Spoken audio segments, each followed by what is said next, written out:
जय हिंद प्यारे दोस्तों, स्वागत है आपका यूपी टेट की इस बेहतरीन क्लास में। पहली क्लास में हम लोगों ने डिस्कस किया था कि यूपी टेट में किस तरह से एक बेहतरीन स्कोर किया जा सकता है। उसके लिए बस हमें कुछ स्ट्रैटेजी को फॉलो करना रहता है, कुछ रणनीति बना के चलना होता है जो हमारे पास टाइम होता है। उसी रणनीति के अकॉर्डिंग हमने वहां पर कई सारे पॉइंट्स आपको बताए थे। अगर उन पॉइंट्स को आप फॉलो करते हैं तो हमें पूरी उम्मीद है कि आप भी 125 प्लस स्कोर कर सकते हैं, पहली बात। और उसी स्ट्रेटजी का हिस्सा है कि सबसे पहले हमें पता होना चाहिए कि हमारे पेपर का स्टैंडर्ड क्या होता है। यानी स्टैंडर्ड कहां से पता चलेगा? जो प्रीवियस ईयर के पेपर होते हैं वहां से हमें पेपर का स्टैंडर्ड पता चलता है। तो आज हमने जो पेपर लिया है ये लेटेस्ट आपका पेपर है यूपी टेट का 2022 में जो जनवरी में पेपर हुआ था, तो वही ये पेपर है, मैथ पोर्शन उसका हमने लिया है। आप यहां पर ये 30 क्वेश्चन देखिए, थोड़ा सा टाइम जरूर लगेगा, लेकिन यहां से आप क्वेश्चंस का एक स्टैंडर्ड आपको पता चलेगा और ये भी पता चलेगा कि जो मैथ की किस पोर्शन से ज्यादा पार्टिसिपेशन रहता है, किस पोर्शन के क्वेश्चन ज्यादा रहते हैं, तो उनको किस तरह से हल करना रहता है। और ज्यादातर आप लोगों को ये पता होगा क्योंकि आप सभी लोग कहीं ना कहीं टीचिंग से जुड़े हैं, या तो अभी पढ़ के आए हैं अपने सिलेबस से और कुछ तो टीचर ही होंगे। ठीक है, तो यहाँ पर आप देखिए इन 30 क्वेश्चंस को, यहीं से आप अपनी आकलन कीजिए अपना भी, और आने वाली परीक्षा के लिए किस स्तर से आपको जुटना है उसकी भी रणनीति बना लीजिए। ठीक है, तो पहला क्वेश्चन देखते हैं। पहला क्वेश्चन कह रहा है यदि पहला क्वेश्चन कह रहा है यदि किसी वस्तु का क्रय मूल्य उसके विक्रय मूल्य का 3/2 है तो लाभ या हानि का प्रतिशत क्या होगा। देखिए, हमें जो जानकारी है वो किसमें है? 3/2 के रूप में दिया गया और हमें प्रतिशत में लाभ या हानि पूछ रहा है। फिर हम कैसे डिसाइड करें कि इस 3/2 में क्या लाभ, क्या क्रय मूल्य है और क्या विक्रय मूल्य है। पढ़िए फिर से दोबारा। यदि किसी वस्तु का क्रय मूल्य, यानी जो चर्चा हो रही है वो किसकी हो रही है? क्रय मूल्य की हो रही है। यदि किसी वस्तु का क्रय मूल्य उसके विक्रय मूल्य का, तो 2 यहां पर हो जाएगा, 2 क्या हो जाएगा? 2 हो जाएगा विक्रय मूल्य, 2 हो जाएगा विक्रय मूल्य, और जो 3 हो जाएगा ये इसका क्रय मूल्य है। ठीक है, जब हम लोग प्रॉफिट एंड लॉस पढ़ेंगे तो बड़ा डिटेल में इसको पढ़ेंगे कि ये चीजें कैसे होती है, लेकिन थोड़ा सा यहां भी देख लीजिए। उस वस्तु का क्रय मूल्य, यानी क्रय मूल्य वस्तु के विक्रय मूल्य का 3/2 है, वस्तु के विक्रय मूल्य का 3/2 है। ठीक है, तो 2 यहां पर हो जाएगा विक्रय मूल्य और 3 हो जाएगा क्रय मूल्य।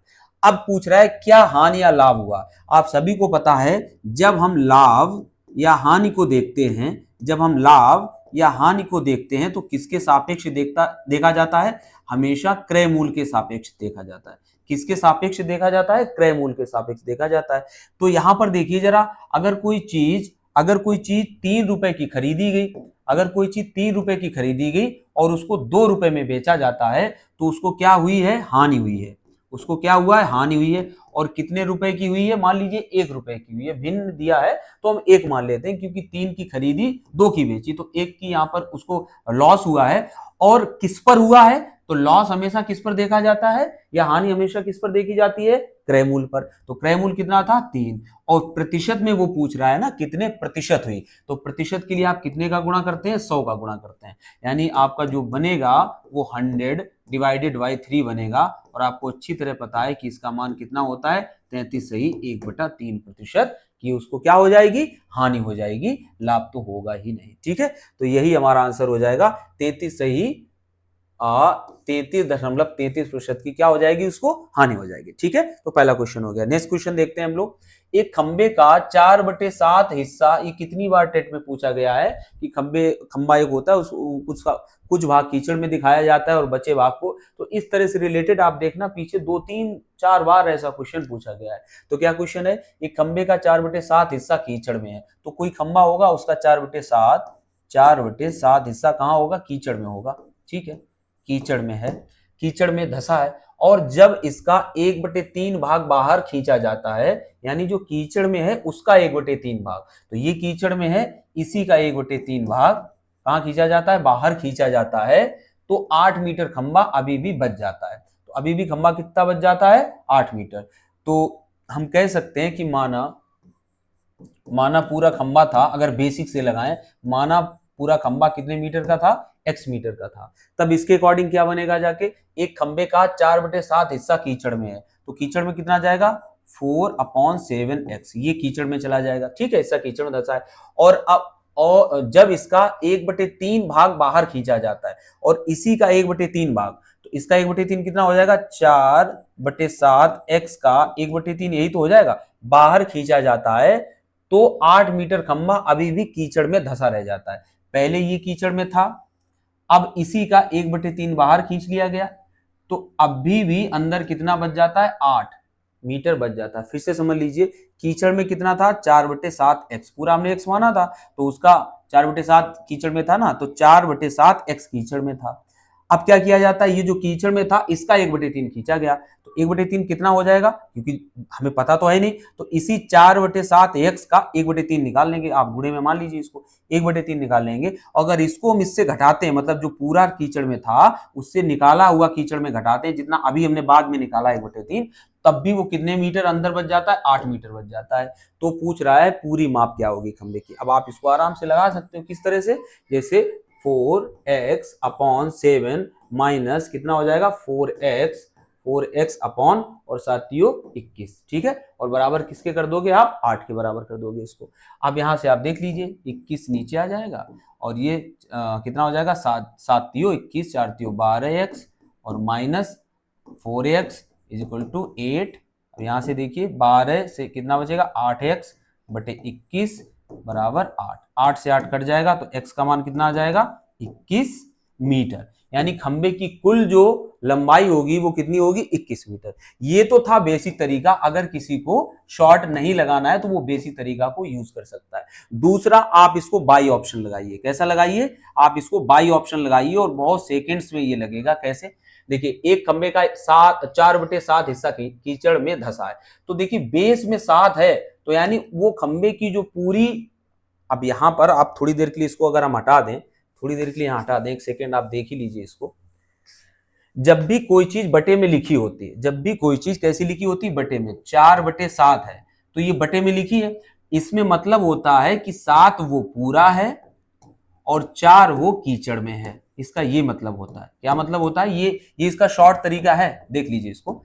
अगर किसी चीज का 4/7 लिखा है, जैसे ये कोई सेब है, इसको हम 4 भागों में काट दें और इसको ऐसे कलर कर दें, तो पूछे छायांकित भाग कितना है, तब आप क्या करोगे, 1/4, यही तो बताओगे। किसी सेब का इतना, या कोई सर्कल है उसका इतना भाग छायांकित कर दें, तब छायांकित भाग हम आपसे पूछे तो आप क्या बताओगे, 1/4। तो यहाँ 4 का मतलब है पूरा और 1 का मतलब है छायांकित, मतलब जिसकी बात हो रही है। अब हम लोग आ जाते हैं अपने क्वेश्चन पे।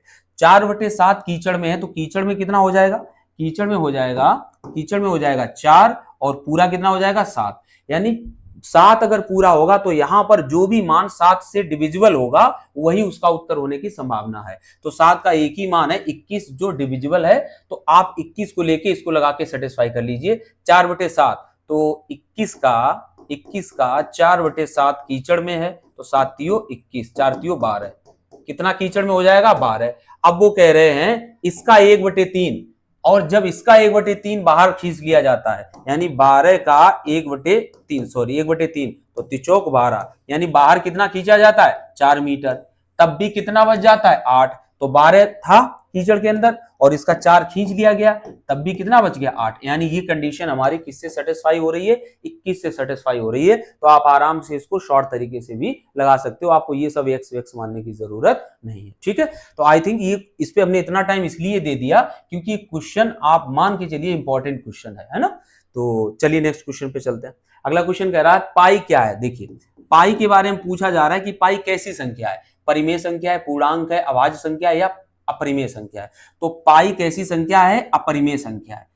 लेकिन एक पाई का मान भी कंसीडर किया जाता है जिसको 22/7 कहते हैं, जो कि एग्जैक्ट मान नहीं होता है। तो 22/7 कैसी संख्या होती है, तो आप याद रखना जब भी पाई का मान आए तो वो परिमेय होगा, और जब भी स्वयं पाई आए तो ये कैसी होगी, अपरिमेय होगी। क्लियर रखना इस बात को, वरना पाई को तो कहीं पर अपरिमेय सीख लो और पाई का मान भी आ जाए तो भी आप ये समझ लो कि अरे जब पाई अपरिमेय है तो पाई का मान भी 22/7 भी कैसा होगा, अपरिमेय होगा। ऐसा नहीं है, पाई का जो मान होता है वो परिमेय होता है, क्योंकि कोई भी संख्या जिसे आप P/Q के रूप में लिख सके and Q should not be 0, जहां पर Q 0 नहीं होना चाहिए, तो उस कंडीशन में ये क्या होती है, वो संख्याएं क्या कहलाती हैं, परिमेय संख्याएं कहलाती हैं। क्लियर हो गया ये, ठीक है। अब यहां पर क्या था, दूसरी कुछ चीजें और दी है, पूर्णांक। देखिए पूर्णांक क्या होता है, एक होते धन पूर्णांक, एक होते ऋण पूर्णांक। भाई 1 2 3 4 इस तरह से अगर लिखें तो ये धन पूर्णांक है, और जो जीरो होता है न्यूट्रल है, -1 -2 -3 ये कैसे पूर्णांक होते हैं, ऋण पूर्णांक होते हैं। हालांकि जब हम संख्या पद्धति पढ़ेंगे तब इसको बड़े कायदे से पढ़ेंगे। तो ये हो गए ऋण पूर्णांक, ये हो गए धन पूर्णांक, जीरो न्यूट्रल हो गया। अच्छा 1 2 3 और इनफाइनाइट, तो इनफाइनाइट तक जो नंबर जाते हैं इनको नेचुरल नंबर कहते हैं, यानी प्राकृतिक संख्याएं कहते हैं। कैसी संख्याएं कहते हैं, प्राकृतिक संख्याएं कहते हैं। तो ये भी याद रखना कि जीरो के बाद एक से लेके अनंत तक, जीरो को यहां पर कंसीडर नहीं किया जाता, जीरो से लेके, जीरो को छोड़कर एक से लेके अनंत तक जो संख्याएं होती हैं वो कैसी संख्याएं कहलाती हैं, नेचुरल नंबर कहलाती है। ठीक है, और जो जीरो को शामिल अगर हम कर लेते हैं तो ये क्या कहलाता है, होल नंबर कहलाता है। क्या कहलाता है, होल नंबर, यानी पूर्ण संख्याएं। कैसी संख्याएं, पूर्ण संख्याएं कहलाती हैं। तो ये चलिए हम लोग डिस्कस करेंगे जब हम संख्या पद्धति पढ़ेंगे। अभाज्य संख्याएं क्या होती हैं, वे संख्याएं अभाज्य और प्राइम नंबर, इंग्लिश में क्या कहेंगे, प्राइम नंबर। देखिए ऐसी संख्याएं जो केवल एक या स्वयं से कटें, एक या स्वयं से कटें, उनको हम कैसी संख्याएं कहते हैं, अभाज्य संख्याएं। और बहुत ही इंपॉर्टेंट अभाज्य संख्याएं होती है किसी भी पेपर के लिए, क्योंकि अभाज्य संख्याओं से रिलेटेड क्वेश्चन खूब पूछे जाते हैं। तो अभाज्य संख्याएं कौन सी होती हैं, जो केवल स्वयं से कटे या एक से कटे, इसके अलावा किसी से ना कटे, ऐसी संख्याओं को अभाज्य संख्याएं कहते हैं। फॉर एग्जाम्पल 2 हो गया, 3 हो गया, 5 हो गया, 7 हो गया, इस तरह से चलती है। अब यहां पर एक क्वेश्चन आता है और टेट में भी पूछा जा चुका है कि सबसे छोटी अभाज्य संख्या क्या है, तो सबसे छोटी अभाज्य संख्या क्या होती है, 2 होती है। एक और क्वेश्चन पूछा जाता है, वह कौन सी सम संख्या है, एक ही है जो अभाज्य है, तो मात्र इकलौती सम संख्या 2 ही होती है जो सम भी है और कैसी है, अभाज्य भी है, वरना कोई भी ऐसी संख्या नहीं है जो सम हो और अभाज्य हो। ठीक है, तो 2 ही है जो सम भी है और अभाज्य भी है। तो इस तरह से यहाँ पर कुछ चीजें चलती हैं जो कि हम आगे डिस्कस करेंगे जब हम संख्या पद्धति को पढ़ेंगे। ठीक है, चलिए अब हम लोग आगे चलते हैं।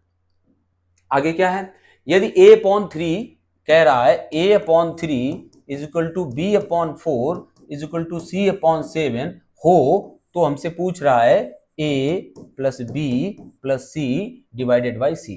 देखिए इसको आप बराबर के कर सकते हो, है ना, आप इसको मान सकते हो कि बराबर के है, तब इंडिविजुअल भी के बराबर हो जाएगा, मतलब एक a/3 बराबर भी के होगा, है ना, क्योंकि बराबर में है।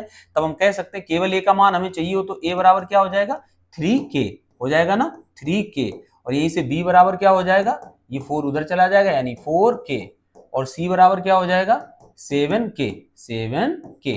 अब इनके मान a b और c के मान आप यहां लगा दीजिए, तो लगाते हैं हम लोग। a का मान कितना था, 3k, प्लस b का मान कितना था, 4k, प्लस c का मान कितना था, 7k, और डिवाइडेड बाई c था तो 7k। ऊपर कितना हो रहा है, 4 3 7 7 14, 14k बटे 7k, k से k कट गया, 7 दूनी 14। तो जो मान आ रहा है ऊपर वाले का वो कितना आ रहा है, 2। दैट मीन्स हमारा आंसर कितना होगा, 2 होगा। भाई कोई प्रॉब्लम तो थी नहीं, a/3 बराबर b/4 बराबर c/7 है, तो हम इसको पूरे के बराबर के मान सकते हैं। तब फिर इंडिविजुअल बराबर कर दीजिए आप, क्योंकि बराबर तो है ही, तो a/3 बराबर भी के होगा, b/4 बराबर भी के होगा, c/7 बराबर भी के होगा।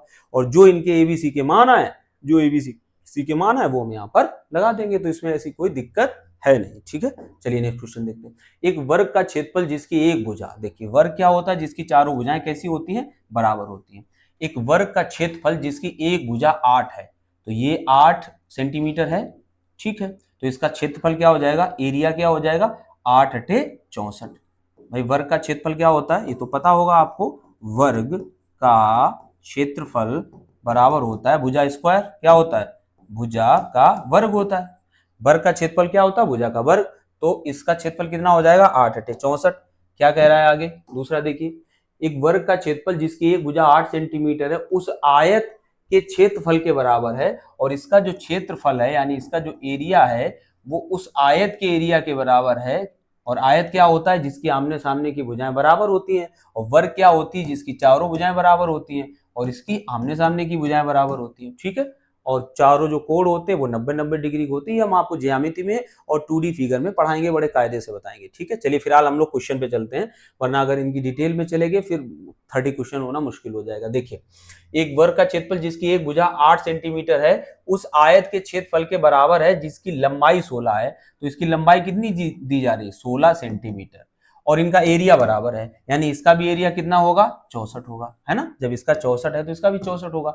तब फिर पूछ रहा है चौड़ाई कितनी है, ये जो है चौड़ाई कितनी है। तब आपको पता है कि आयत का क्षेत्रफल क्या होता है, आयत का क्षेत्रफल बराबर होता है लंबाई गुणे चौड़ाई। आयत का क्षेत्रफल क्या होता है, लंबाई गुणे चौड़ाई। तो लंबाई कितनी इसकी दे रखी थी 16, चौड़ाई कितनी मान लीजिए x, और ये जो एरिया है वो कितना हो जाएगा 64, क्योंकि बराबर है। तो 16 चौकू 64, तो x का मान कितना आ जाएगा 4 आ जाएगा।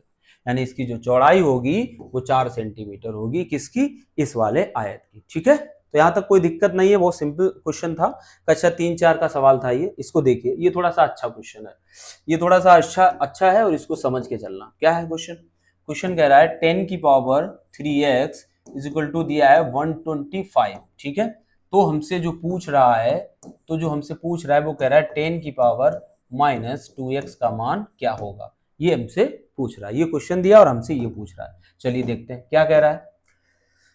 10 की पावर 3x, इसको हम क्या कर सकते हैं, देखिए इसको हम कर सकते हैं 10 की पावर x की पावर 3। अभी बताएंगे कैसे हो गया। और ये 5 5 25 पंचे 125, यानी 5 की पावर 3। ठीक है, अब ये कैसे हो गया पहले समझिए। अगर a की पावर m की पावर n कहीं लिखा हो, घातांक में आप इसको पढ़ोगे चल के, a की पावर m की पावर n लिखा हो, तो हम इसको कह सकते हैं इन दोनों का आपस में गुणा हो जाता है, a की पावर mn हो जाता है। तो यहाँ पर 3x ये आपस में गुणा था, तो इसको हमने एक नीचे रोक लिया और उसको ऊपर कर दिया जाके, ये बिल्कुल ऐसे ही है कंडीशन। ठीक है, अब आप देखिए क्या कह रहा है। अब देखिए, जब किसी की पावर समान हो, घातें समान हो, तो उनकी बेस की तुलना की जा सकती है। बेस की क्या की जा सकती है, तुलना की जा सकती है।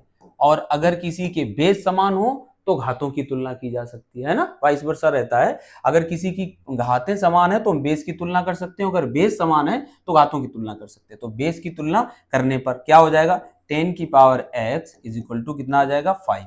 और ये कंडीशन थोड़ी देर के लिए आप रख लीजिए, 10 की पावर x इंटू 10 की power x is equal to क्या आ जाएगा 5 आ जाएगा। अब हम लोग इस तरफ आ जाते हैं। इस तरफ क्या था, देखिए 10 की पावर -2x था, तो इसको हम कैसे लिख सकते हैं, इसको लिख सकते हैं 1/10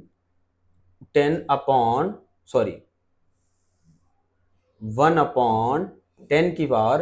अब -2x को आप नीचे जब करोगे तो क्या हो जाएगा, प्लस हो जाएगा, तो ये 2x हो जाएगा, क्योंकि 1x की पावर -1 को आप लिख सकते हैं 1/x। ये नीचे आता है तो घात माइनस की पॉजिटिव हो जाएगी और पॉजिटिव की निगेटिव हो जाती है। तो 10 की पावर क्या आया 2x आया। अब इसको भी क्या कर सकते हो आप 1/, और देखिए 10 की पावर x क्या कर सकते हैं, इसको 10 की पावर x और का ये वाला 2 ऊपर चढ़ा देते हैं। और 10 की पावर x का मान आपको दिया था, कितना निकला था, 10 की पावर x का मान 5 आया था। तो यहाँ पर लगा दीजिए 1/5, तो फिर ये 10 की पावर x का मान लग गया, तो क्या बचेगा 2 स्क्वायर।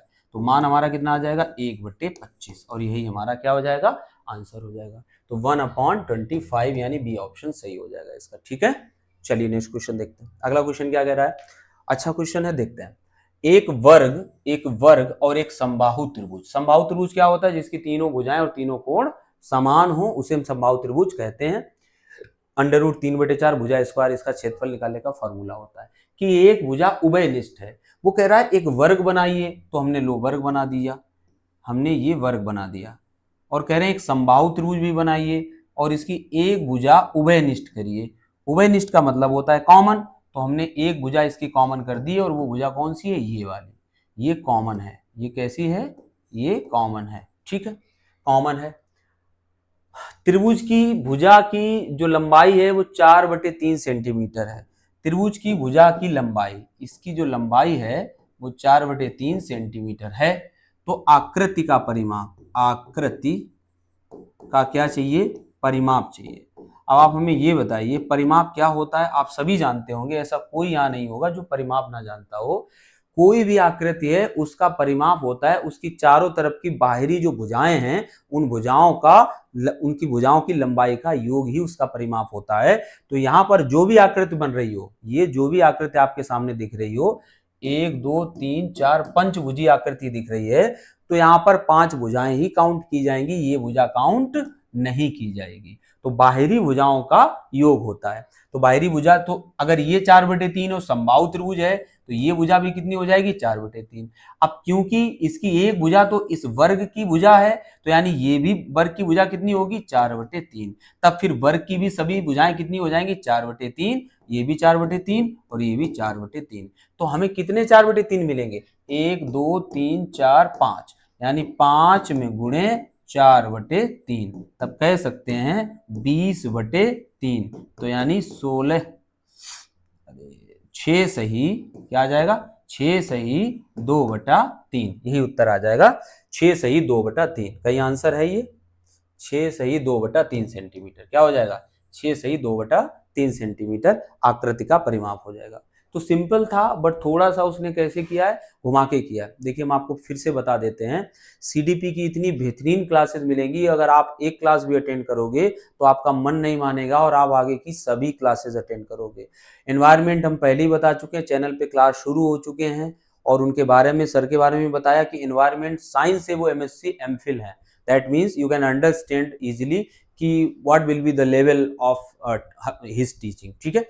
तो ये आप समझ सकते हो। और थर्ड, हिंदी की क्लास आपको आई होप कल से मिलेगी, हिंदी की क्लास।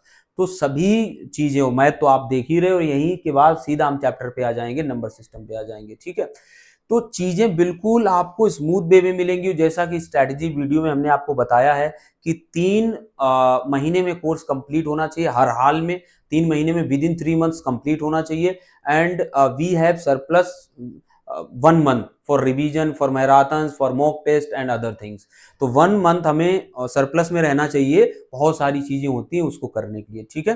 तो इसलिए सीरियसली अगर आपको पढ़ाई करनी है, क्योंकि हम तो बहुत सीरियस हैं पढ़ाने के लिए, आप जब इसकी रेगुलर मैच शुरू होगी तब आप अंदाजा लगा लेंगे कि किस टाइप की आपको, किस स्टैंडर्ड की पढ़ाई जाएगी। मतलब पेपर का स्टैंडर्ड कुछ भी जाए, बस आपसे नहीं छूटेगा, इतना हमें पूरा भरोसा है। इतनी प्रैक्टिस और इतनी उसके टाइप जो क्वेश्चन के बनते हैं वो हम आपको करा के चलेंगे। ऐसा नहीं है संख्या पद्धति के नाम पर जो किताबों में जो छप के आ रही मार्केट में, बस बच्चों वाले क्वेश्चन दे दिए जाते हैं कि बस ये आपको लगेगा कि वो क्वेश्चन आ जाएंगे, अरे प्रीवियस उठाइए, वहां तक तो वो कहीं पूछे नहीं गए हैं, कहीं 13 में भी पूछे नहीं गए थे 2013 में, तो अब क्या 26 में आके वो पूछेंगे आके। तो बात को समझिए, पेपर सही रहने वाला है, और पेपर सही नहीं रहेगा तो ये लाखों की जो भीड़ बैठ रही है, तो इसमें से आप ही सोचो छटनी कैसे होगी। तो पेपर का लेवल तो अच्छा रहेगा, ठीक है, ये बात मान के चलिए, दिमाग में डाल के चलिए। तो आपको उसी के अकॉर्डिंग तैयारी करनी है। आपको कोई बिल्कुल बच्चे बच्चे से सवाल पढ़ा रहा है और कह रहा है कि बस इनको कर लीजिए और काम हो जाएगा, कतई मत मानिए उसकी बात। लेवल अच्छा तैयार कीजिए, और सभी सब्जेक्ट्स का, सिर्फ एक सब्जेक्ट की बात नहीं कर रहे हैं। अगर हम ईवीएस की बात करें तो उसका सिलेबस बहुत वाइड है, और आपको उतना लेकर चलना पड़ेगा। सिलेबस में जो पॉइंट वो दे रहे हैं वो पॉइंट कवर करके चलने पड़ेंगे। एक चीज और बस क्लियर कर देता हूँ, फिर पढ़ाता हूँ, कि सिलेबस पे आप ये ना सोचना कि जो अभी आपके पास करंट में सिलेबस है वही सिलेबस रहने वाला है। सिलेबस में चेंजमेंट होने के पूरे चांसेज है, चेंज होगा, क्योंकि ये पुराना सिलेबस है और नया सिलेबस, इतने साल हो गए बीच में परीक्षा नहीं हुई, तो सिलेबस अपडेट होगा, और कुछ इश्यूज वाले क्वेश्चन आएंगे, कॉन्सेप्चुअल क्वेश्चन पूछे जाएंगे, केवल फैक्ट्स आपसे नहीं पूछे जाएंगे, अब कॉन्सेप्ट बेस के भी क्वेश्चन पूछे जाएंगे, जैसा अदर एग्जाम में पूछे जाते हैं, सीटेट हुआ या अदर केवीएस एवीएस हुआ, ठीक है।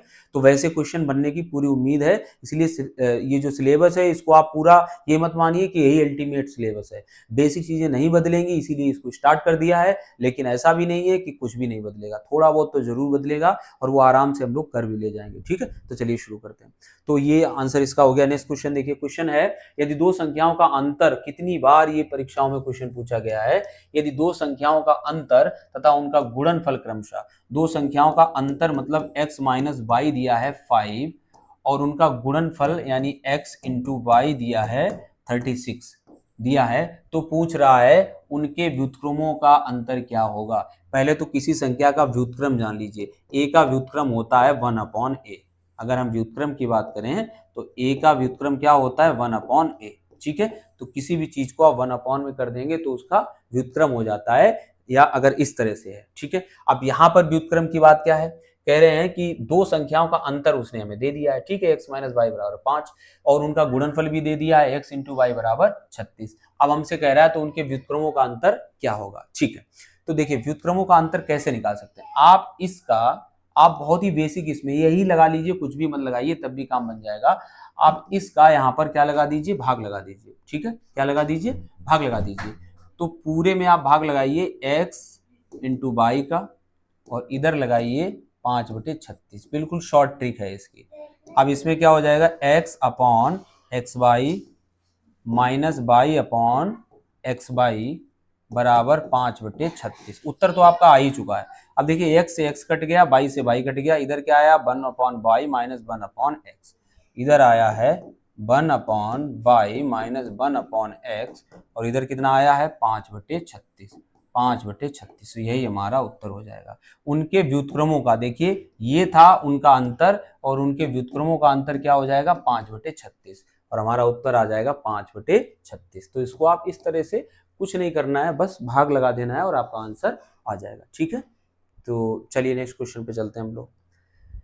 अगला क्वेश्चन है, बहुत बार ये पूछा गया है, इस तरह से रूट में संख्याएं दे दी जाती है, करनी वाली संख्याएं होती हैं, और हमसे पूछा जाता है कि इनको आरोही या अवरोही क्रम में लगाइए, या पूछा जाता है सबसे बड़ा कौन सा पद है, सबसे छोटा पद कौन सा है। तो हमें कुछ नहीं करना होता है, जो दिया है देखिए 3 का करनी दिया है, मतलब इसका स्क्वायर रूट लेना है, तो मतलब 3 की पावर 1/2। अगला क्या है, 4 दिया है और 4 का क्या करना है, क्यूब रूट लेना है, तो मतलब 4 की पावर 1/3। ठीक है, और 5 का क्या हो जाएगा, 5 का हमें 4, तो फोर्थ रूट लेना है, तो 1/4। ये कुछ इस तरह से होता है, आप इसको समझ लीजिए। अगर किसी संख्या का इस तरह से वर्गमूल लेना हो,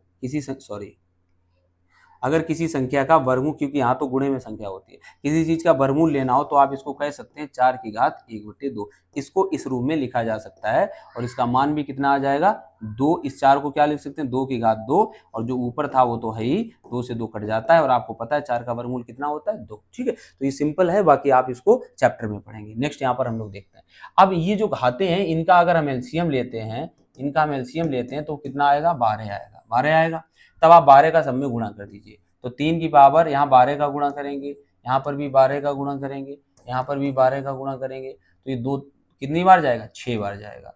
ठीक है, इधर 4, ये कितनी बार जाएगा, 3 चौक 12, 4 बार जाएगा, और 5 4 3 12। अब इनके मान आप निकाल लीजिए, तो मान क्या आ जाएंगे, 5 3 15, सॉरी 55 25 पंचे 125 आएगा, इसका मान 125 आएगा। इधर देखिए 4 चक्कू 16 चक्कू 64 चक्कू 256 आएगा, इसका मान कितना आ जाएगा 256। इसका मान कितना आ जाएगा, 3 3 त्रिका 9 3 27 3 81 3 343 3 729, कितना आ जाएगा 729।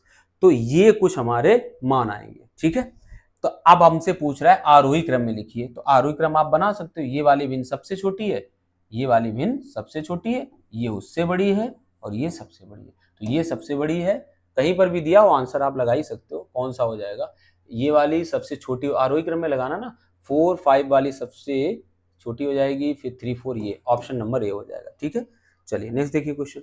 अगला है 50 से छोटे धन पूर्णांकों में, देखो अभाज्यों, हमने कहा था अभाज्यों से रिलेटेड क्वेश्चन खूब पूछे जाते हैं। तो कह रहा है 50 से छोटे अभाज्य कितने हैं, अभाज्य संख्याएं मतलब पूर्णांक कितनी है या संख्याएं कितनी हैं, वो आपको बतानी है। देखिए अभाज्य निकालने का कोई फॉर्मूला नहीं होता है, क्योंकि कभी तो अभाज्य संख्या लगातार आ जाती हैं, कभी अभाज्य संख्याएं क्या जैसे 2 और 3 लगातार आ गई, कभी अभाज्य संख्याएं एक के गैप के बाद आती हैं, कभी 2 संख्याओं के गैप के बाद आती हैं, कभी 3 संख्याओं के गैप के बाद आती हैं। तो अभाज्य संख्या निकालने का कोई रूल नहीं होता है, आपको लिखनी ही पड़ेंगी अभाज्य संख्या, तभी आप निकाल सकते हो। फिलहाल आपको पता होना चाहिए कि 50 तक की अभाज्य संख्याएं 15 होती हैं, और 100 तक की अभाज्य संख्याएं 25 होती है। कितनी होती है, 25। ये आपको ऐसे ही पता होना चाहिए, लेकिन फिर भी हम लोग लिख लेते हैं, कम से कम 50 तक की तो लिख ही लेते हैं। तो देखिए 2 होती है, 3 होती है, 4 5, 5 होती है, 6 नहीं होती, 7 8 9 10 11 12 13 होती, 12 नहीं होती है, 13 14 15 16 17, और 17 के बाद 19, 19 के बाद आपकी हो जाएगी 23, और 23 के बाद 24 25 26 27, 24 25 26 27 28 29, 29 30 नहीं होती, 31 31 32 33 34 35 36 37, और 37 के बाद 38 39, नहीं 39 नहीं होती, 39 40 41 41 होती है, 42 नहीं होती, 43 होती है, 44, 45, 46 और 47 होती है। जोड़िए जरा, 1 2 3 4 5 6 7 8 9 10 11 12 13 14 15। तो कितनी संख्याएं होती है? 15 अभाज्य संख्याएं होती हैं 50 तक। ठीक है, तो ये चीज हमने आपको क्लियर कर दी कैसे होता है। पंचभुज के अंतःकोणों का योगफल। देखिए, एक बहुभुज से रिलेटेड क्वेश्चन आ जाता है, या तो प्रत्येक अंतःकोण या अंतःकोणों का योगफल आ जाता है, या बहिर्कोण पूछ दिया जाता है। तो बहुभुज से रिलेटेड एक क्वेश्चन बनता है, इसमें हम आपको 4 चीजें बताएंगे। जब इसको पढ़ाएंगे तब फिलहाल एक चीज देख लिए कि कोई भी अंतःकोण है, कोई भी बहुभुज है, उसके अंतःकोणों का जो योगफल होता है, अंतःकोणों का योगफल जो होता है, उसके लिए एक फॉर्मूला छोटा सा चलता है, उसको देख लीजिए। 180 n-2 इंटू 180, ऐसे याद करो तो आराम रहेगी। n-2 इंटू 180, n-2 इंटू 180 होता है। n बराबर होता है भुजाओं की संख्या। n बराबर क्या होता है? भुजाओं की संख्या। ठीक है, तो n यहाँ पर क्या था? कितनी भुजाओं वाला था? पंचभुज। तो 5 माइनस 2 और गुणे 180, तो ये 3 हो जाएगा, 18 3 54, यानी जो मान आ जाएगा वो कितना आ जाएगा? 540 डिग्री। ठीक है, तो यही हमारा आंसर हो जाएगा, 540 अंश। तो पंचभुज के अंतःकोणों का योगफल कितना हो जाएगा? 540 अंश हो जाएगा। ठीक है, नेक्स्ट क्वेश्चन देखते हैं। हाँ देखिए, रीजनिंग का क्वेश्चन आ गया, ये कैलेंडर से क्वेश्चन आ गया, रीजनिंग का क्वेश्चन है। कह रहा है 5 जनवरी 1991 को अगर क्या था? अगर सैटरडे था, शनिवार था, है ना, सैटरडे था, तो 3 मार्च 1992 को कौन सा दिन होगा? है ना, कैलेंडर का क्वेश्चन है। 5 जनवरी, पढ़िए इसको, 5 जनवरी 1991 को अगर शनिवार था तो 3 मार्च 1992 को कौन सा दिन होगा? देखिए, 5 जनवरी से लेके यहाँ देखिए, हमें क्या निकालना होता है? जब कैलेंडर पढ़ेंगे तब पढ़ेंगे, विषम दिन निकालने होते हैं। क्या निकालने होते हैं? विषम दिन निकालने होते हैं। और वो कैसे निकलते हैं? अगर 365 दिनों की साल है तो वहां पर विषम दिन बटे 7 करोगे, तो जब जो शेष बचे वही विषम दिन होता है, तो एक शेष बचेगा। आप भाग लगा के देखना, एक बचेगा। लेकिन अगर फरवरी जुड़ी हुई है और वो कौन वाली? 29 दिन वाली, यानी लीप ईयर है, तो वहां विषम दिन यानी 366 करोगे और बटे 7 करोगे, तब शेष कितना आएगा? 2। यानी फरवरी जिसमें 29 दिन की होती है, यानी जो लीप ईयर होता है, चौथा साल, 4 साल के बाद जो आता है, तो वहां पर ओड डेज कितने होते हैं? 2 होते हैं। और जहां पर साधारण साल होता है वहां पर ओड डेज यानी विषम दिन कितने होते हैं? 1 होते हैं। ठीक, अब क्या बनता है यहाँ पर? देखिए, यहाँ पर 5 जनवरी 91 से लेके 92 तक जाना है, तो एक साल पहले अलग कर लीजिए। तो एक साल कौन सा जाएगा? 1991 वाला जाएगा। तो 5 जनवरी से लेके 5 मार्च तक क्या हो, 5 जनवरी से लेके 5 जनवरी 1992 तक, कहाँ तक? देखिए, दोबारा कलर बदल के लिख लेते हैं। हम ये कह रहे हैं 5 जनवरी 1991 से 5 जनवरी 1992 तक चलते हैं हम लोग। तो कितने बनेंगे? एक साल बनेगा। एक साल में विषम दिन, क्योंकि साधारण होगा, 91 वाला तो नॉर्मल है, लीप ईयर है नहीं, तो विषम दिन कितना बनेगा? 1 प्लस। अब हम लोग जनवरी में घुस चुके हैं और कहाँ तक पहुंचे? 5 जनवरी। जनवरी में भी कितने दिन बकाया है? जनवरी में भी 26 दिन बकाया है। कितने दिन बकाया है? 26, है ना, 31 दिन की होती है, 26 दिन बकाया है। जनवरी हो गई। फरवरी में आ जाइए, फरवरी कितने दिन की होती है? 29 दिन की होती है। फरवरी 29 दिन की होती है, तो फरवरी में कितने विषम दिन बनेंगे? भाई 29 में आप 7 का भाग लगाइए, तो 7 चौक 28, यानी एक विषम दिन बनेगा। ठीक है, यहाँ पूरे लिखिए, आप चाहो तो 7 से काट के भी लिख सकते थे। और मार्च में कितने दिन हमें चलना है? 3 दिन। मार्च में 3 ही दिन है। तो देखिए, ये हो गए एक साल के, ये हो गई बची हुई जनवरी के, ये हो गया फरवरी का एक विषम दिन, और ये 3 दिन जो मार्च में हम लोग गए थे। अब यहाँ से विषम दिन निकाल लीजिए, कितने हो जाएंगे? 26 1 27, कितने? 26 1 27 और 1 28, तो ये काट दीजिए, क्योंकि 28 जो आएगा वो किससे कट जाएगा? 7 से, सप्ताह से कट जाएगा, पूरा खत्म हो जाएगा। तो हमारे पास जो विषम दिन बचेंगे वो कितने बचेंगे? 3 विषम दिन बचेंगे, है ना। अब ये उसी को समझ में आएगा जिसने कैलेंडर थोड़ा बहुत पढ़ रखा होगा। तो 3 विषम दिन, और ये भी 91 से हम लोग 92 की तरफ जा रहे हैं, तो यानी इसमें प्लस कर दिया जाएगा। तो +3, जब शनिवार में +3 करोगे तो क्या आ जाएगा? मंगलवार। अब देख लीजिए, शनिवार, रविवार, सोमवार, मंगलवार, तीसरा दिन कौन सा हो जाएगा? जाके मंगलवार। तो हमारा आंसर हो जाएगा ट्यूसडे। ठीक है, तो ये कैलेंडर जब आप पढ़ोगे तभी ये चीजें वहां पर समझ में आएंगी। नेक्स्ट देखिए क्वेश्चन, ये क्वेश्चन बहुत इंपॉर्टेंट है और हम तो कह रहे हैं कि ऐसी कोई परीक्षा नहीं है एसएससी लेके, बैंकिंग से लेके, और कहीं भी आप देखिए पेट है, स्टेट लेवल की एग्जाम है, ये क्वेश्चन खूब पूछा जाता है और बच्चों को घुमाता है और ऐसे ही आता है। आप वर्गमूल ज्ञात कीजिए, ये तो चलो सरल लिखा है, कभी कभी यहाँ 2 की बजाय कुछ और लिख देते हैं, लेकिन इसको डीप में हम नहीं बताएंगे, सिर्फ अभी शॉर्ट ट्रिक बताएंगे, क्योंकि डीप में हम इसको बताएंगे जब सिंप्लीफिकेशन पढ़ाएंगे आपको। तो यहाँ पर देखिए लिखा है 7 + 2√10 लिखा है। यहाँ पर कुछ नहीं करना होता है, अगर यहाँ 2 है, इसका जो समझ लीजिए बात जो हम कहना चाह रहे हैं कि यदि यहाँ पर क्या है, यदि यहाँ 2 है, अगर यहाँ 2 है तो कुछ ना करो, अंदर वाले के आप गुणनखंड कर दीजिए, 5 दूनी 10, कितना हो जाएगा 5 दूनी 10, और जो यहाँ चिन्ह है वही चिन्ह यहाँ लगा दीजिए। अगर यहाँ माइनस होता तो आप यहाँ माइनस लगाते, और क्या लेना है इसका वर्गमूल, तो बस इसका वर्गमूल ले लीजिए और यही हमारा उत्तर हो जाएगा, √5 + √2, √5 + √2। देखिए ये उत्तर है, यही उत्तर हो जाएगा। कैसे हुआ है इसकी डिटेल यहाँ पर हम नहीं देंगे, आपको चैप्टर में देंगे, क्योंकि आपको इतना बस पता है, अगर इसका आप वर्ग कर दोगे, वर्गमूल लिया है ना, इसका आप वर्ग करोगे तो आपको बस इतना बता दे रहे हैं, क्या मिल जाएगा, यही मिल जाएगा। इसका वर्गमूल करोगे a² + b² तो 5 और 2 7 हो जाएगा, प्लस 2ab तो यही हो जाएगा। ठीक है, बस इतना भी आपको हमने बता दिया। चलिए नेक्स्ट, और माइनस अगर होता तो यहाँ बस माइनस लग जाता। नेक्स्ट क्वेश्चन देखिए, अगला क्वेश्चन है, ए और बी किसी काम को 12 दिन में, जब ए और बी मिलते हैं तो किसी काम को कितने दिन में करते हैं, 12 दिनों में करते हैं। बी और सी जब मिलते हैं, बी और सी मिलते हैं तो उसी काम को कितने दिन में करते हैं, 15 दिन में करते हैं। और सी और ए जब मिलते हैं, सी और ए मिलते हैं तो उसी काम को 20 दिन में करते हैं। कितने दिन में करते हैं, 20 दिन में करते हैं।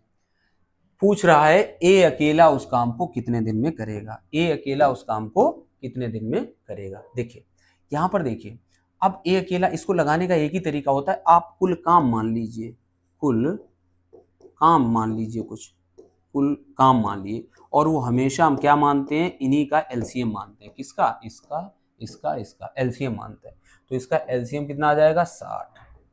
तो माना कि क्या काम था, 60 गड्ढे खोदने थे, माना कि 60 पेड़ काटने थे, सपोज करो 60 पेड़ काटने थे। जब ए और बी पेड़ काटने जाते हैं तो वो कितने दिन लगा देते हैं, 12 दिन लगा देते हैं। जब ए और बी पेड़ काटने जाते हैं तो 12 दिन लगा देते हैं। भाई ए और बी किसी काम को 12 दिन में करते हैं तो मतलब पूरे ही तो कर डालते होंगे। तो अगर 60 पेड़ काटने थे, ये काम है, कुल काम है, ये कुल काम है, 60 पेड़ काटने थे।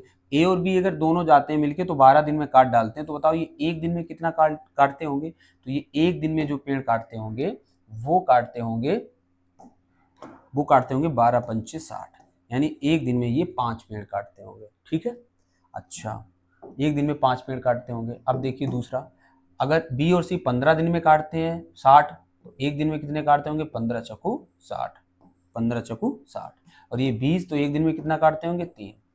अब ये ए बी बी सी सी ए, तो यहाँ पर देखो सभी में ए बी बी सी सी ए में 2 बार आ गए हैं सभी, तो 2 बाहर ले ले, यानी ए + बी + सी लिख सकते हैं।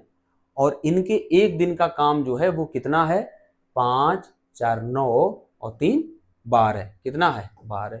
ये एक दिन में 12 काम करते हैं। एक दिन में 12 कौन करता है, ए बी बी सी सी ए, जब डबल है। तो जरा इनको अलग अलग कर लो, a + b + c एक दिन में कितना करेंगे, तो ये 2 का भाग लग जाएगा, यानी 6 काम। अब क्लियर हो गई बात। a और b और c अगर तीनों मिल जाएं तो एक दिन में जो काम करेंगे वो कितना करेंगे, 6 काम करेंगे। अब यहाँ पर वो किससे करवाना चाहता था, ए बी सी से नहीं करवाना चाहता, अकेले ए से करवाना चाह रहा था। तो अकेले ए से करवाना चाह रहा था, तो यहाँ पर हम बी सी को हटा दें, तो ए में प्लस, ये एक दिन का काम है ना सब तीनों का, तो बी सी का एक दिन का काम कितना था, बीसी का 4 था एक दिन का काम, तो बीसी को हटा दीजिए, तो ए + बीसी का 4 = 6, तो ए का एक दिन का काम कितना आ जाएगा, 2, ये 4 घट जाएगा, तो ए का एक दिन का काम आ जाएगा 2, यानी ए एक दिन में 2 काम करता है। तब 60 काम करने में उसे पूरा समय लगेगा। पूरा समय कितना लगेगा बताइए, जब एक दिन में 2 पेड़ काट देता है तो 60 पेड़ काटने में उसको कितने दिन लगेंगे, 30 दिन लगेंगे। तो 30 डेज आ जाएगा ए का। बाकी काम वाले जो सवाल आएंगे वहां पर ये चीजें आपको और ज्यादा क्लियर होगी, लेकिन आपको समझ लीजिए कि इस स्तर तक के सवाल पूछ रहा है अपना यूपी टेट। नेक्स्ट देखिए, सरलीकरण का सवाल है, बहुत सिंपल है। देखिए क्या है, दिया है 1/3 की पावर -3। तो क्या हम इसको ऐसा नहीं कर सकते हैं? देखिए अगर हम, देखिए ऐसा होता है, अगर हम a 1/a की पावर -1 लिखा हो तो इसको हम ऐसे कर सकते हैं 1/a की पावर -1। भाई ऊपर चढ़ा है माइनस तो ऊपर भी माइनस चढ़ा दो, मतलब इस पर भी माइनस चढ़ा दो और इस पर नीचे वाले पे भी माइनस कर सकते हैं। तब ये देखिए ऊपर, जब ये ऊपर जाएगा तो ये कैसा हो जाएगा? ये प्लस का हो जाएगा। ये काय का हो जाएगा?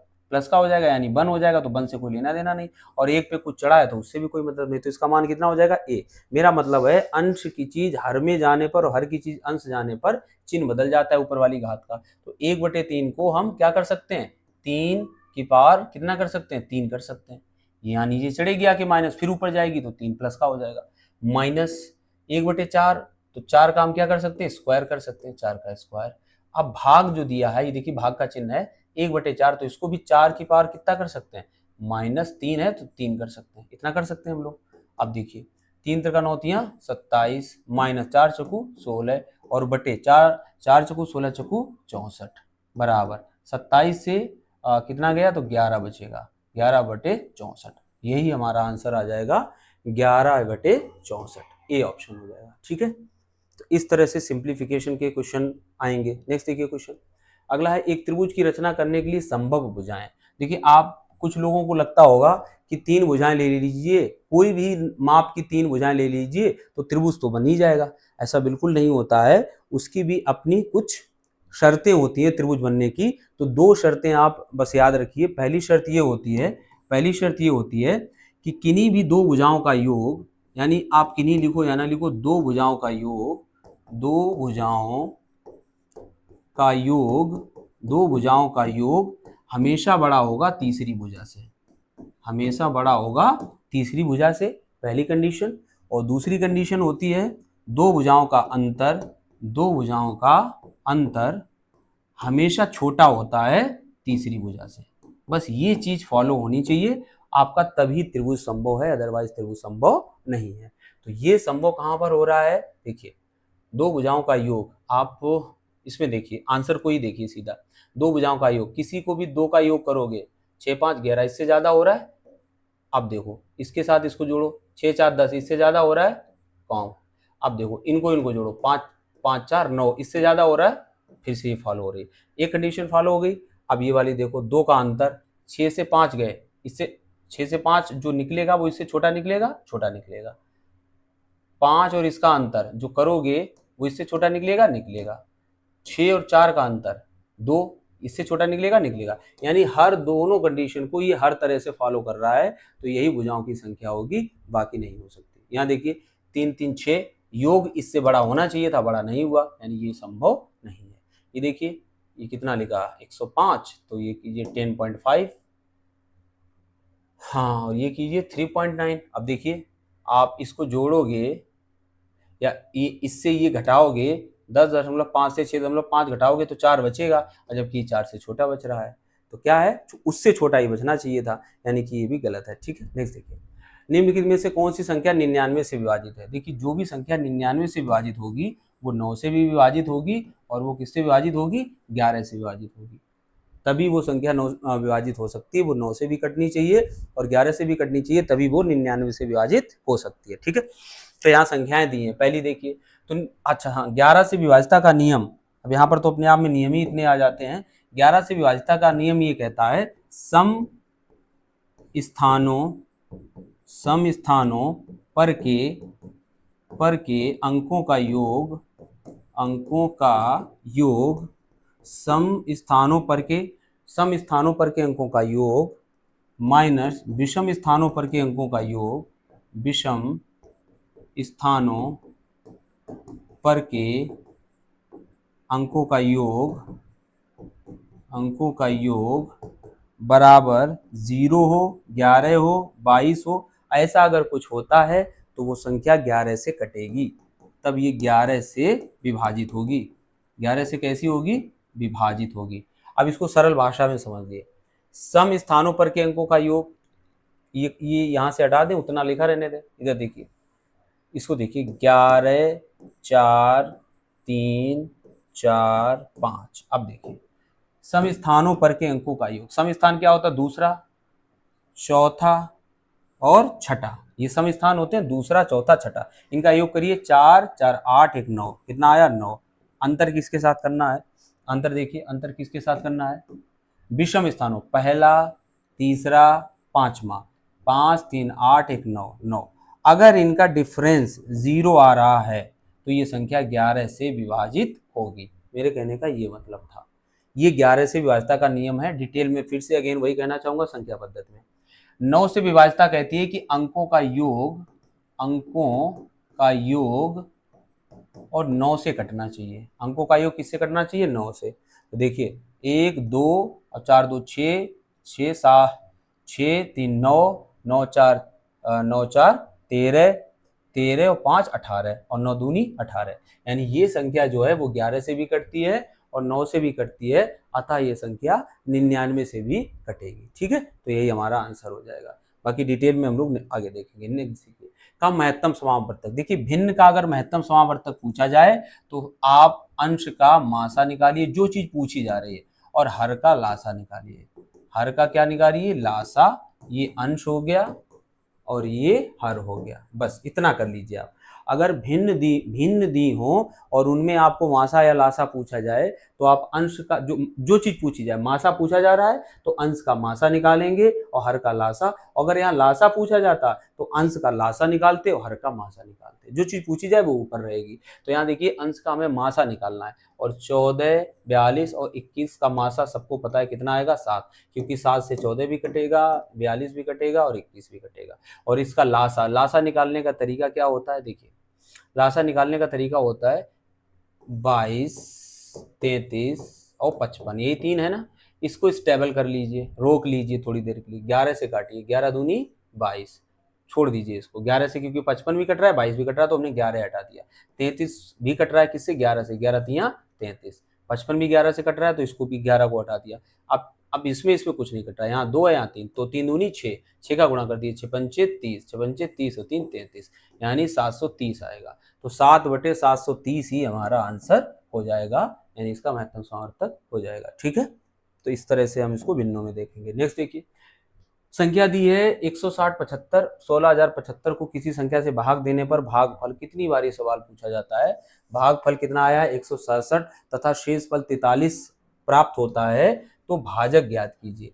देखिए आपको पता होगा, ये होता है, ये होता है, ये होता है भाज्य, ये होता है भाज्य, ये होता है भाज्य, और ये होता है भाजक, ये क्या होता है भाजक, और ये होता है भागफल। यहाँ पर क्या होता है, यहाँ पर होता है भागफल, और जो नीचे बचता है वो क्या होता है, शेषफल। इतना आपको पता होगा। ये होता है भाजक जिससे भाग दिया जाता है, भाज्य जिसमें दिया जाता है, भागफल जो आता है और शेषफल जो बचता है। इनके बीच में संबंध क्या होता है, तो भाज्य बराबर क्या होता है संबंध, देखिए तो भाज्य बराबर यानी ये बराबर भाजक, भाजक में गुणे भागफल, में गुणे भागफल, और प्लस क्या होता है, शेष। ये आपको पता होगा, कक्षा 3 4 की बात है, प्लस क्या होता है, शेष होता है। ठीक है, इतना होता है। लेकिन यहाँ क्या पूछ रहा है, यहाँ हमें क्या दे रहा है, इतने को किसी संख्या से हमें भाज्य ही दे रहा है। क्या दे रहा है हमें, भाज्य। तो भाज्य की जगह इसको लगा लीजिए 16075, 16075, 16075 भाज्य में दिया है। भागफल दिया है, भागफल कितना है 167, भाजक दिया नहीं है, 167 और प्लस शेषफल, तो शेषफल को यहाँ घटा दें, आके शेषफल कितना है 43 घटा दें, यहाँ पर प्लस में जाएगा, 43 प्लस में जाएगा, 43 प्लस में आएगा, तो इसको हम जब घटा देंगे तो कितना बचेगा, 5 से 3 2 और ये 3 0 और 16। ठीक है, 160 32 आएगा, बराबर भाजक ही पूछ रहा था और ये तो गुणे में चल ही रहा था 167। तो x का मान आएगा, यानी 167 का यहाँ पर हम भाग लगा दें, कितने का लगा दें, 167 का भाग लगा दें, 16032 में 167 का भाग लगा दें, कितनी बार जाएगा, देखिए 16 है, ये 167 है, 160 में जाएगा नहीं, पूरा 1600 लेना पड़ेगा, और ये 1600 से ज़्यादा है, मतलब अगर एक जीरो बढ़ा के चलेंगे, यानी ये हम 9 बार दे सकते हैं, 69 और 16 ने 144 और 44 और 6 150, तो ये कितना बचेगा, यहाँ से 100 बच जाएगा, 2 उतारा आ जाएगा। कितनी बार अब जाएगा ये, 6 6 42 और 16 96 और 4 100। ठीक है, तो हमारा कितना आ गया, भाजक जो आया है वो 96 आ गया। तो ये छोटा सा एक होता है, कक्षा 3-4 में होता है, वही चीज यहाँ पर आपसे पूछी गई थी, थोड़ा कैलकुलेशन था और कुछ नहीं। देखिए, दो संख्याओं में से बड़ी संख्या का दुगना छोटी संख्या के 5 गुने से, ये सवाल जब भी आए तो आप बाई ऑप्शन लगाओ इसको, इसमें दुनियादारी के चक्कर में ना पड़ो, बाई ऑप्शन लगाओ, जैसा वो बोले वैसा करते जाओ। दो संख्याओं में से बड़ी संख्या का दुगना, बड़ी संख्या का दुगना छोटी संख्या के 5 गुने से 3 ज्यादा है।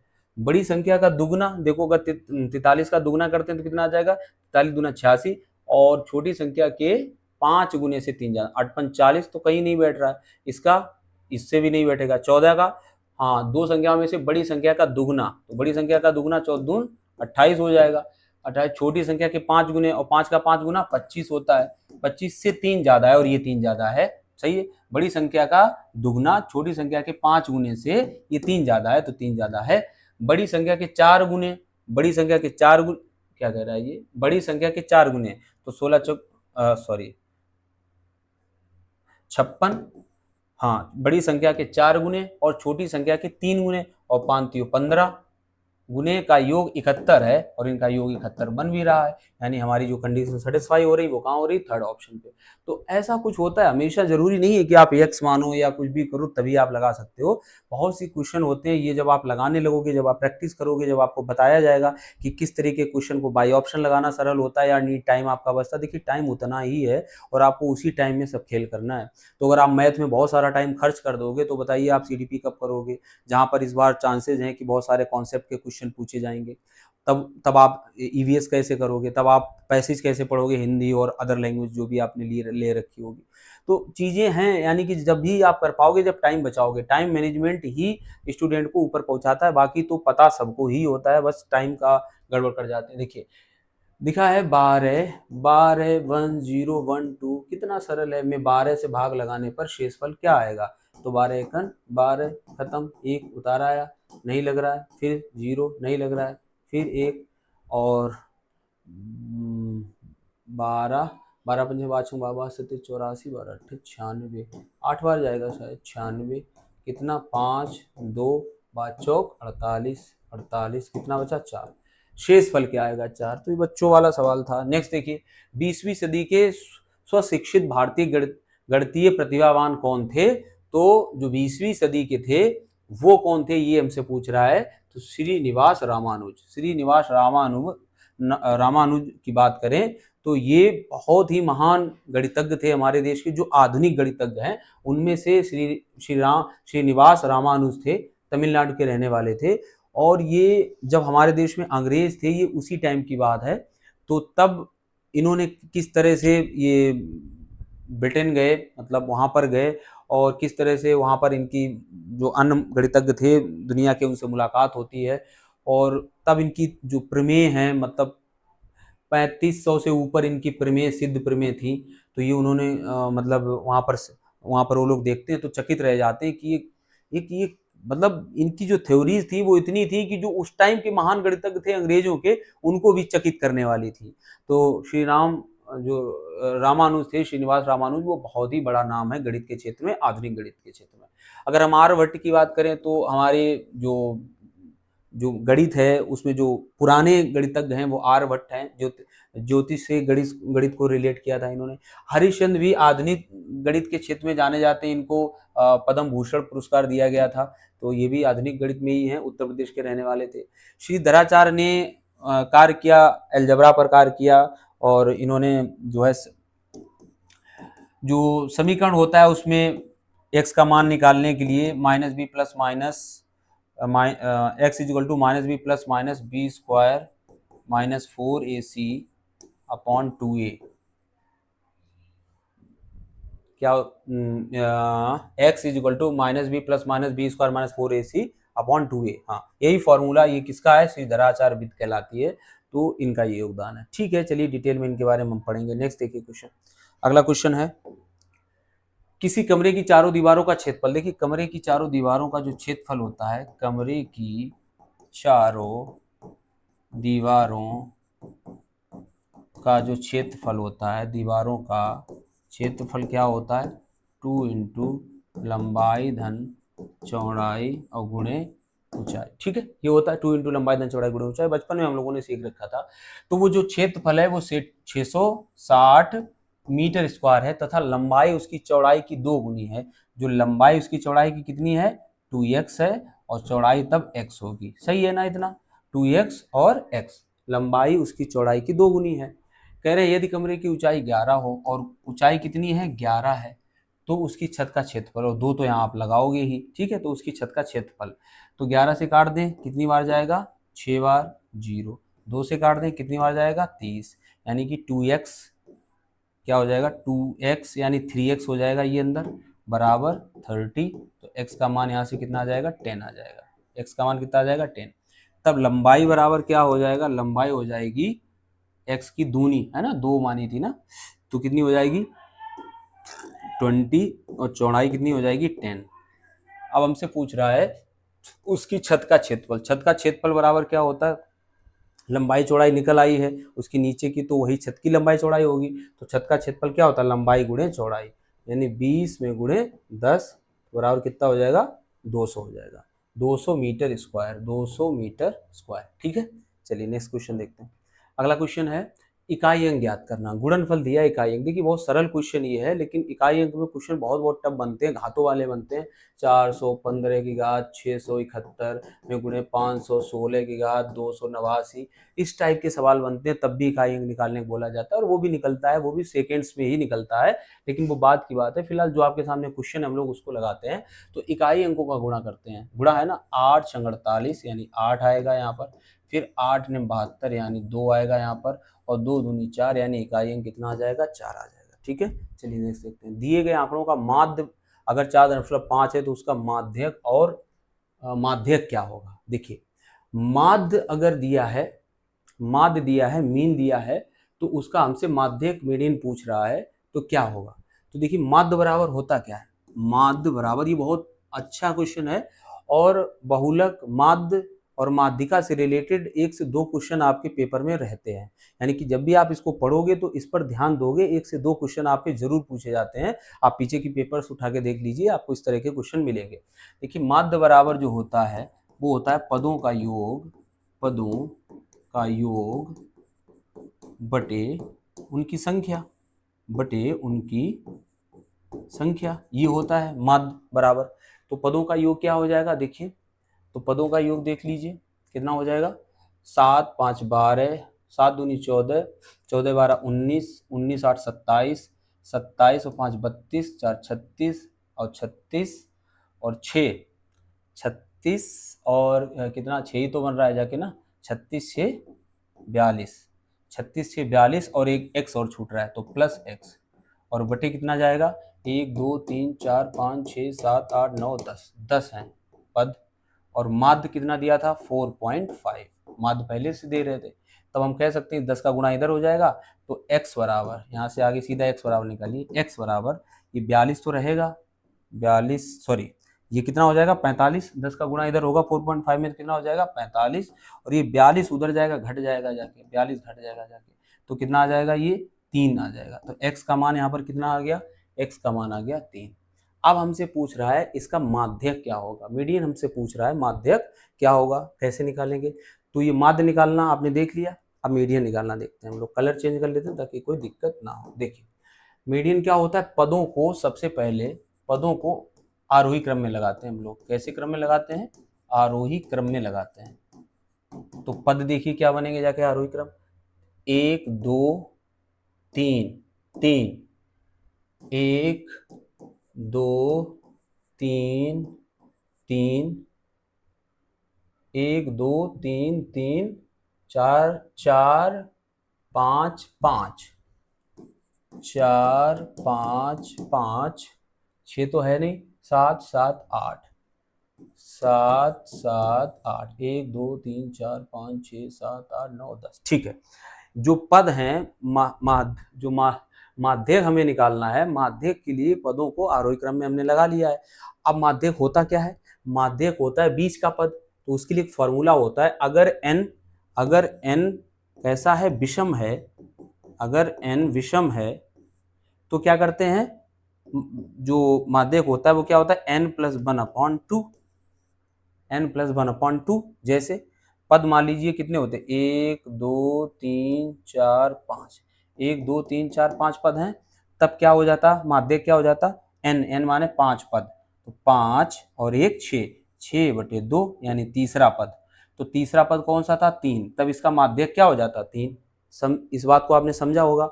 अगर n बराबर 5 होता, 1 2 3 4 5, तब जो जो माध्यक निकलता, क्या निकलता, मीडियन निकलता, तो n+1/2 वे पद का मान, वे पद का मान, तो क्या हो जाता, n+1/2, n माने 5 और 1 6 हो जाएगा, 6/2 यानी तीसरा पद। कौन सा हो जाएगा, तीसरा पद। और तीसरा पद क्या है, 3 ही है। ठीक है, ये तब होता है जब n का मान कैसा होता है, सम होता है, सॉरी विषम होता है। और अगर n विषम ना हो, n सम हो, n कैसा हो, सम हो, तब माध्यक बराबर हो जाता है n/2 वे पद का मान, n/2 वे पद का मान, वे पद का मान प्लस n/2 प्लस 1वें पद का मान, वे पद का मान, और इस पूरे के बटे आ जाता है 2 बराबर। हटा दें इसको, देखिए n/2 वे पद का मान प्लस n/2 प्लस 1वें पद का मान, इसको इस तरह से लिख दीजिए बराबर। देखिए n/2 तो कितने थे, 10 पद थे, 10/2 यानी 5, 5वें पद का मान, 5वें पद का मान प्लस 5 1 6, 6वें पद का मान, 6वें पद का मान, और पूरे के बटे 2। तो कितना हो जाएगा, पांचवा पद क्या था, 1 2 3 4 5, 4 और प्लस छठवां पद क्या था, 5, 5 और बटे 2, तो 5 4 9/2 बराबर आ जाएगा 4.5, और यही हमारा आंसर आ जाएगा 4.5। तो कुछ इस तरह से ये चीज चलती है। आपको माध्य निकालना है तो पदों को जोड़ दीजिए, बटे जितने पद थे, जैसे औसत आप निकालते हो, तो वही चीज माध्य है। माध्यिका निकालने के लिए या मीडियन निकालने के लिए, जिसे माध्यक बोलते हैं, उसके लिए आपको इसको लगाना होगा। अगर पद सम है तो ये लगाना होगा।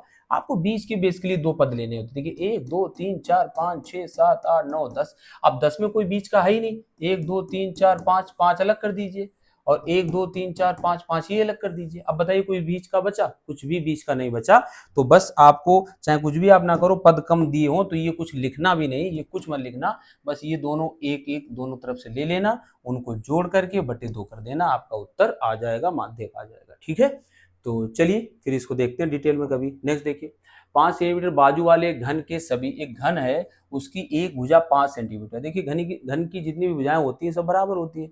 तो 5 सेंटीमीटर बाजू वाले एक घन के सभी फलकों पर रंग लगाया गया है। और फलक कितने होते हैं, 6 फलक होते हैं घन में, रंग लगाया जाता है। यदि इसे 1 सेंटीमीटर टुकड़ों वाले घनों में काटा जाता है तो 1 सेंटीमीटर क्यूब वाले कितने घनों में केवल एक ही फलक पर रंग होगा। इसके लिए एक फॉर्मूला चलता है। इसके लिए फॉर्मूला क्या चलता है, फॉर्मूला चलता है 6 × n-1 का होल स्क्वायर बराबर 6 × n का मान क्या होता है, n होता है, पूरी भुजा कितनी थी 5, और कितने कितने सेंटीमीटर के घन काटे गए, 1 1 सेंटीमीटर के, तो कितने बनेंगे जाके, 5 ही बनेंगे जाके।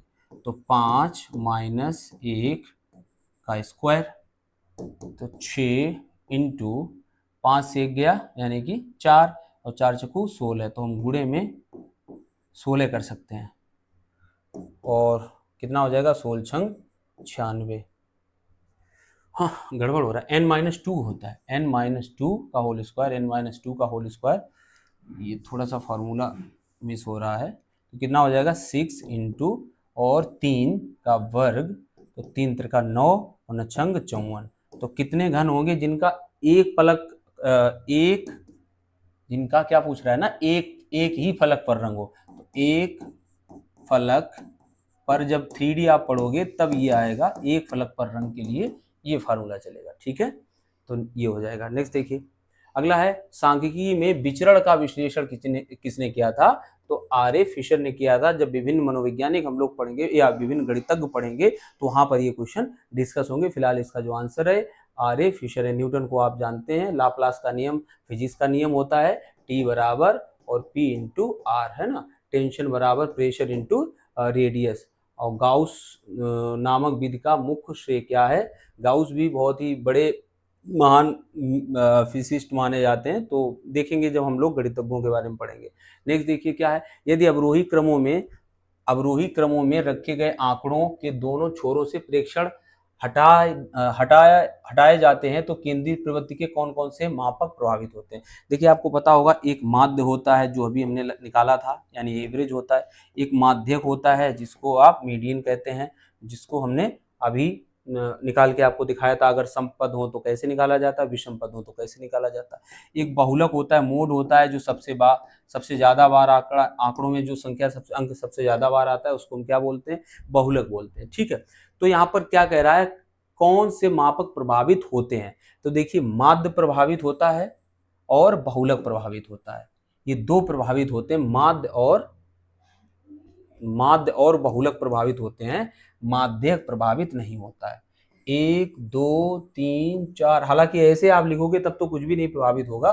थोड़ी देर के लिए बदल देते हैं आंकड़े, 2 3 5 7 और 6 कर देते हैं थोड़ी देर के लिए, 3 2 5। ठीक है, अब आपको हम दिखाते हैं, एक पद कोई 2 बार कर दें, जैसे हम 2 कर देते हैं, सपोज करो 2 और लिख देते हैं और 4 और लिख देते हैं। ठीक है, अब देखिए आप, अब इसका बहुलक आपसे पूछा जाए तो आप ऑब्वियसली क्या बता दोगे? बहुलक क्या होगा इसका? अभी हम लिख देते हैं 2 2, आंकड़ों को लिख रहे हैं आरोही क्रम में, 2 2 3 और 4 और 5 और 6 और 7, ये आंकड़े लिखे हैं। आप समझ लीजिए इस चीज को, बहुत ही अच्छी चीज है। हमने इन्हीं आंकड़ों को कैसे लिख दिया है? आरोही क्रम में लिख दिया। तो 1 2 3 4 5 6 7, 7 पद बने जाके। अब अगर आपसे बहुलक पूछा जाए तो आप बता दोगे इसका बहुलक कितना है? इसका बहुलक कितना है? 2 है। बहुलक कितना है? 2, तो बहुलक हो गया। अब हम आपसे पूछे इसका माध्य कितना है, तब आप क्या करोगे? इन सभी को जोड़कर और कितने का भाग लगाओगे? 7 पद हैं तो 7 का भाग लगा दोगे, तो एक माध्य आएगा। ठीक है, माध्य आएगा।